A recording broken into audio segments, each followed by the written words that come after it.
Let's get started. So for their first home win against Montana since 1997 and a first sold-out Skydome since 1995, the NAU Lumberjacks team took it to the house against the Montana Grizzlies this weekend. Just 7 minutes in, Zach was on the attack and scored back-to-back touchdowns.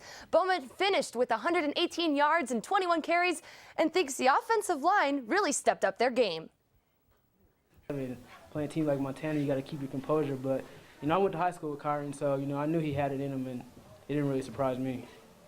Defense was great. They've probably scored as many touchdowns as the offense has, and just have a defense with so many playmakers like that, it takes a lot of stress off the offense. The defense killed any momentum from the top-ranked Grizzly offense. Sack after sack and 2 touchdowns led the Jacks defense to stop the All-American quarterback Jordan Johnson.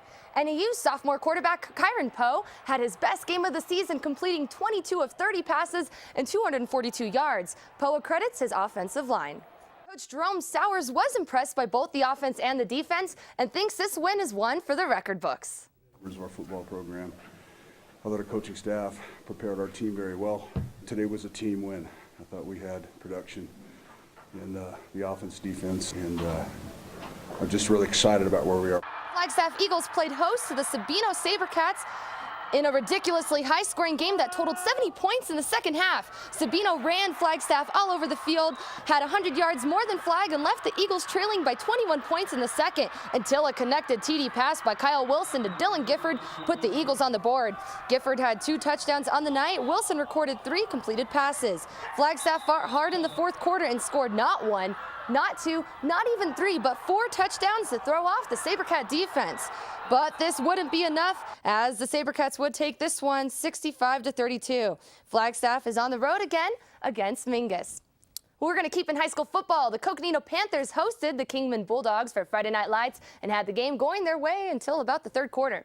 The Panthers held Kingman to 6 points in the first half, but 2 Coco fumbles gave the Bulldogs momentum to score 28 points in the third. The Panthers fought back in the fourth, and sophomore quarterback Cristo Tabares scurried in for a 23-yard TD, but after an explosive Kingman offense in the third, it was already too late for the Panthers.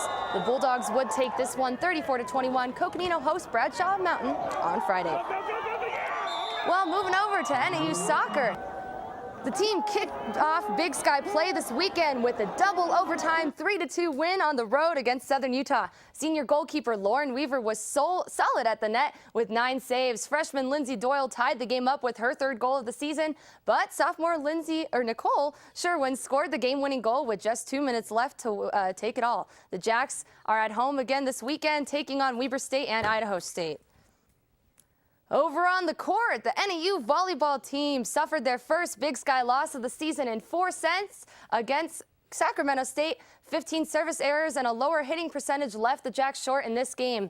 NAU's at home tonight against Southern Utah, so stick around right after the NAZ Today broadcast to catch the match.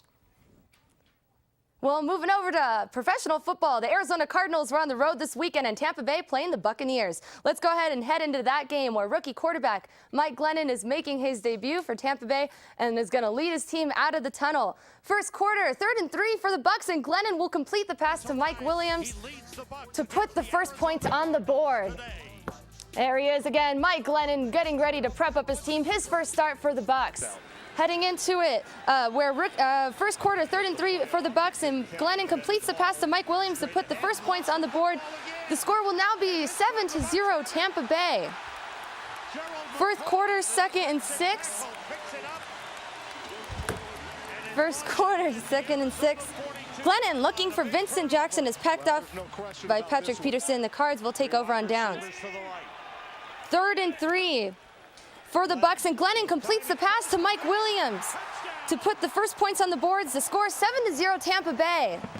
I wouldn't stay this long, as 4th quarter we're going to head into 2nd and 6, and Glennon looking for Vincent Jackson. Eventually will be picked off by Patrick Peterson. The Cards will take over on downs. Still 4th quarter, Arizona on 1st and 10, and Palmer looking. He'll go deep, and it was just ultimately a win for the Cardinals with a field goal after, a crazy 4th quarter. they ended up taking the game. Speaking of wins, it was a good win to make it through that sports cast. Yeah. Thanks. Technical difficulties, obviously, but I was watching that game. I know a couple of us were watching that game. Wild win for the Cardinals. Absolutely. Managed to pull it out against a battered up Buccaneers team, and the Cardinals were pretty banged up themselves.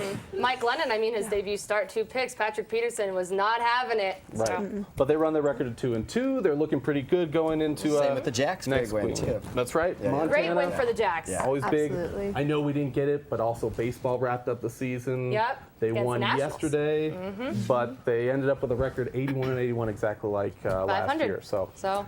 some things change, some things don't. Well, we're going to hope things are changing around a little bit for us. Hopefully we'll have a little bit more for you. Stick around and